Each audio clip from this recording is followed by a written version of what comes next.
Welcome back, Daydreamers, to this sixth episode of How to Improve a Crap Kit. We're building the Dias RMS 099, piloted by Quattro Bagina, which is definitely not Char Aznable. It's not Char. It's Quattro. It's Quattro. In this episode, we're going to be putting this kit back together, doing some reassembly, taking a look at what we may have missed before, adding final touches, and then priming. My goodness. Let's start by cleaning up this mess. Wow. I left this place a wreck whenever I went out of the country. Let's get a more organized workspace so we can get started on what needs to get done.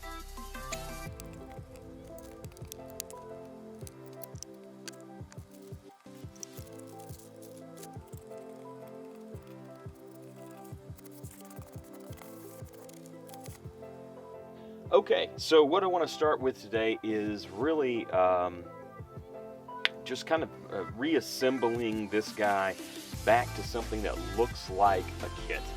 And when we do this, we can kind of look and see what we're missing, other details we want to add, and where those details should go.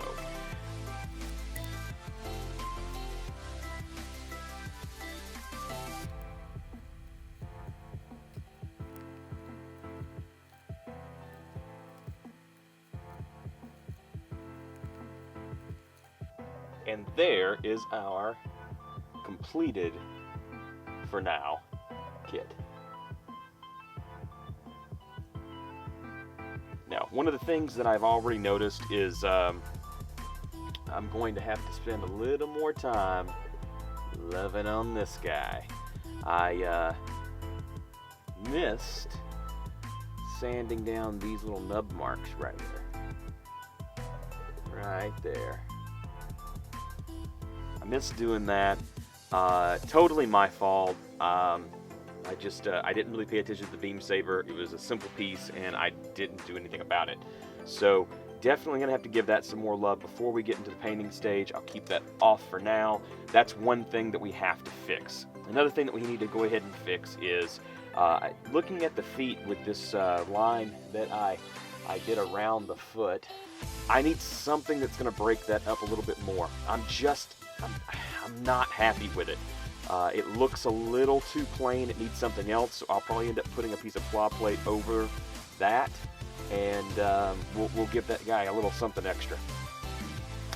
Now these pieces we put up on the thighs, a little bit of the edges are not exactly wanting to adhere down with the rest of the plastic and the curvature of the plastic. Sometimes you have that problem, even if you sand down and you make sure to add plenty of glue and you press it down. Some of these curves, and sometimes it just doesn't want to play. So we will go ahead and fix that with a little bit of putty, probably in a couple of spots, and then sand that down. We're going to use Tamiya putty for that, so we'll add that to the list of things we're going to do. So moving forward, I think what I'm going to do is actually add some plow plate to the edges of this shoulder armor here. It looks a little plain Jane for me. I don't know, something just seems missing right there. We have a lot of extra details on most of the places, even if it's just that one little strip on the arm and things like that. So I think I'm going to add another bit of plow plate here and here. The rifle actually looks pretty fair. I will need to sand down the top of this a little bit more, and that's why this final assembly is really important, and we want to probably, no, those look actually pretty good. These extra guns look pretty good, and there's not a lot of difference with these guys. What's up? There's not a lot of oomph with these, I guess they're thruster pieces? Is that what they are? I can't remember. It's been so long since I watched this show. What we're gonna do is maybe just flare out this piece a little bit more. and make it more dramatic. It is something that sticks out at the bottom there. There's really not much next to it. I really enjoy the thrusters on the butt flap here. It looks nice as is right out of the box. Yeah, it's angular here where the thruster pods are set back into. I think it's a winner. He's got really good under the arms here. Right there. That's a lot of good detail right there. I mean, it's a crap kit in the way that it goes together, but they really tried to add detail where they could. And there's a couple of things that just need to be mentioned as, you know, a good job. It's not all bad. Almost none of the Bandai kits that were made past the first run were really all bad. They just need a little extra love. So, since we're going to work on the legs, let's take those back off. As you can tell, I do a lot of assembly and disassembly and reassembly with this kit, just like a lot of the kits that I end up customizing. It's going to end up getting paint just about everywhere anyway, so that usually tightens up everything that might be hurting after I have disassembled so many times. It's going to look good. All right, let's get cracking on adding some of that ply plate, shall we?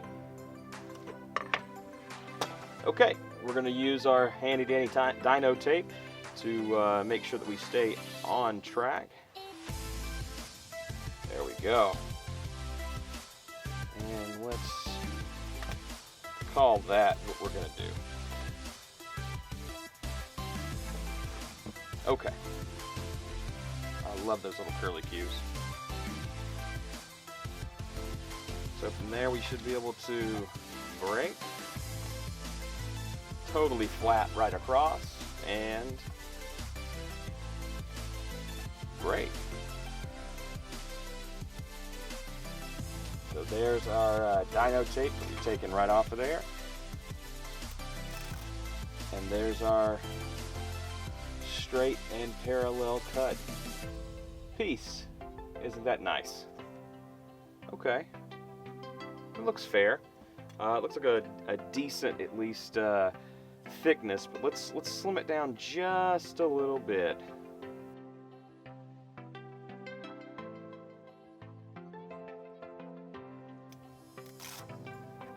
Get a better cut there. I think this is going to be a better thickness for what we want on these arms. Oh yeah, looks much better. Let's try just a square.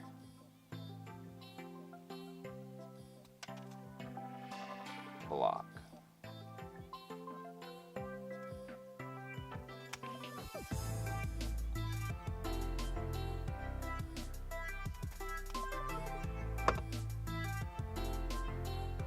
Or close to square. You know, I kind of like it. Remember our Tamiya extra thin.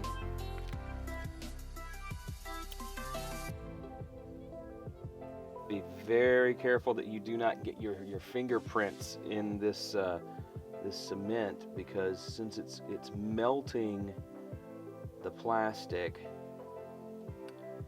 it will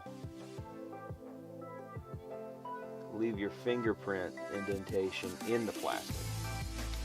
Alright, there's one side. Let's get the other. I like that better. It's not much, but it does add a little bit of bulk there, and it looks nicer, I think.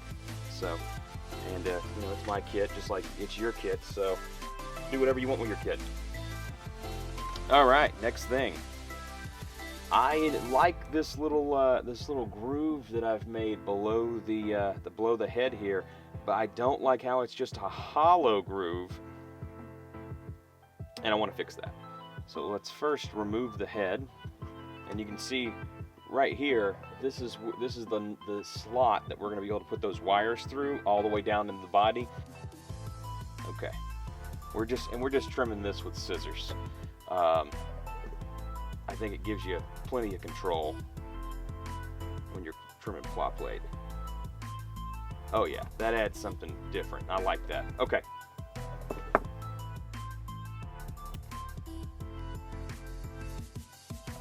And as we've done before, we will come back after this is dried and cut it flush. Okay? we'll add these on there for kind of a little fin action going on.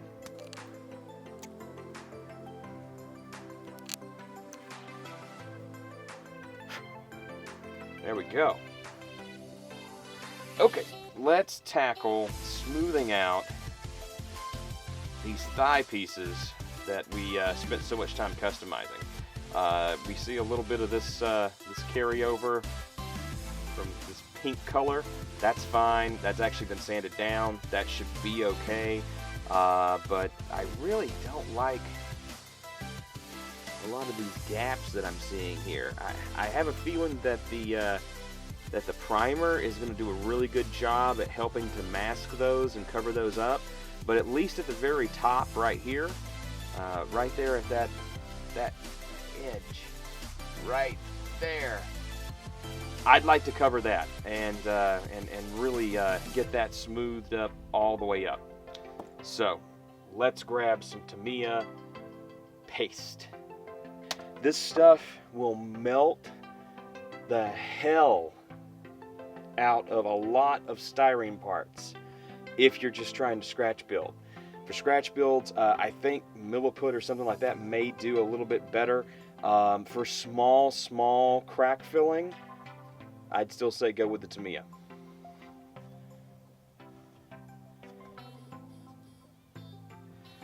So we're also going to cover spots that we don't want with a little bit of tape. And again, I don't even have the modeling tape. As you see, I'm doing this in a fairly cheap manner, and I just want to follow our line all the way up like that, because I don't want to get any of this stuff on anything but that line. As you can see, this stuff is kind of like toothpaste, okay? Which means it's really sloppy and it's easy to get anywhere and everywhere.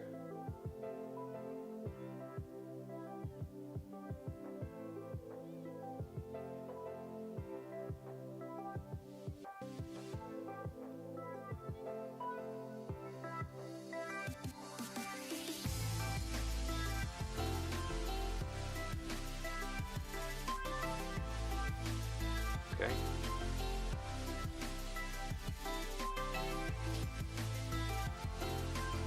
Okay. Now that's too much. It's too much. I put too much on there. I put too much on there so I could scrape some off. And I'm just using an old X-Acto blade here. And we're just going to try to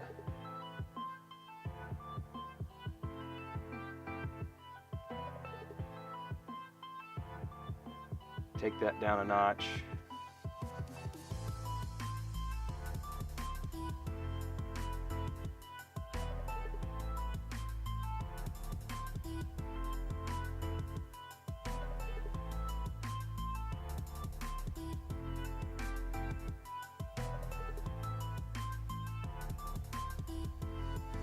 Kind of taper it down, okay?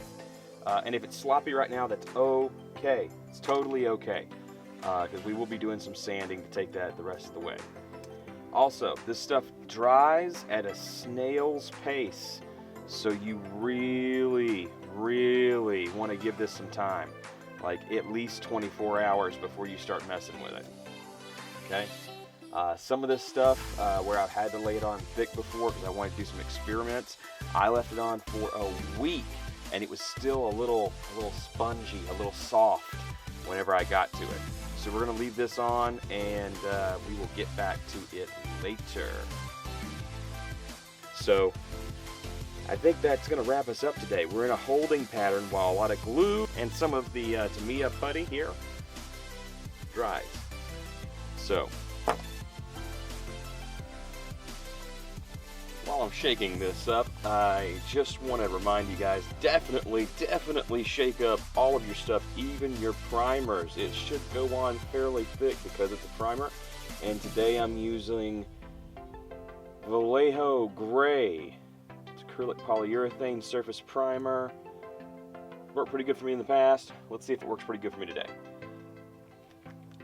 Also, I have separated everything out by color. as much as possible. It's okay to be a little sloppy with primer because it needs to go pretty much everywhere anyway. All right, let's get to it.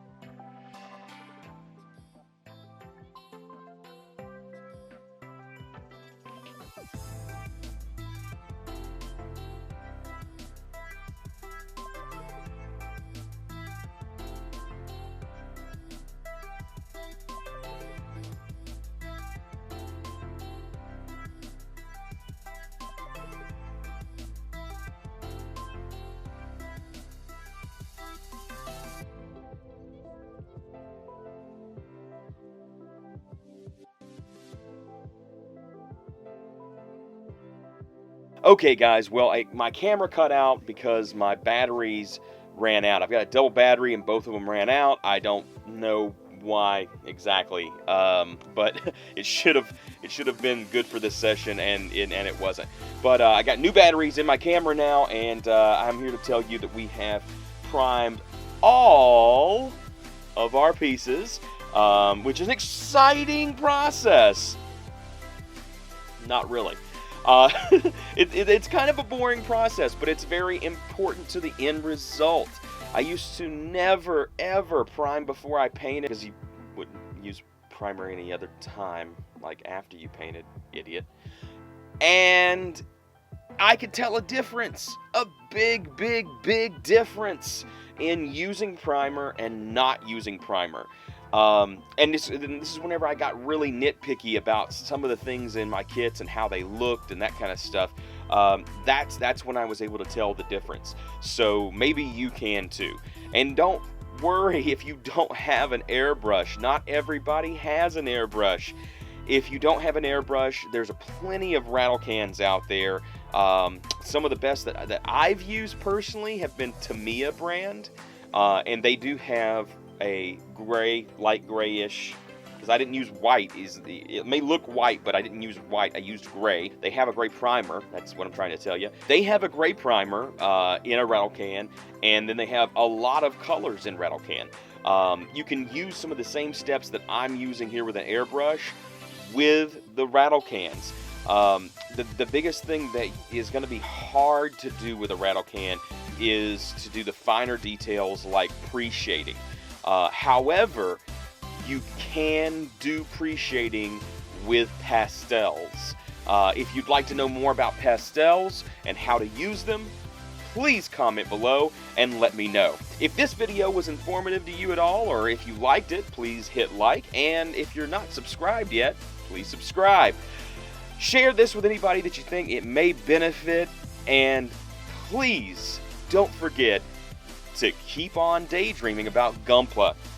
Using your imagination and remembering that Gunpla is freedom is exactly the kind of thing that gets you to the stage that I'm at now, and the stage that a lot of people are that are way better than me. This is how we grow in this hobby, and it's how it keeps interesting. It's how it keeps us engaged. So I really, really want you to keep on daydreaming out there. Until next time, I'm Justin, your ragtag daydreamer, and I'll see you then.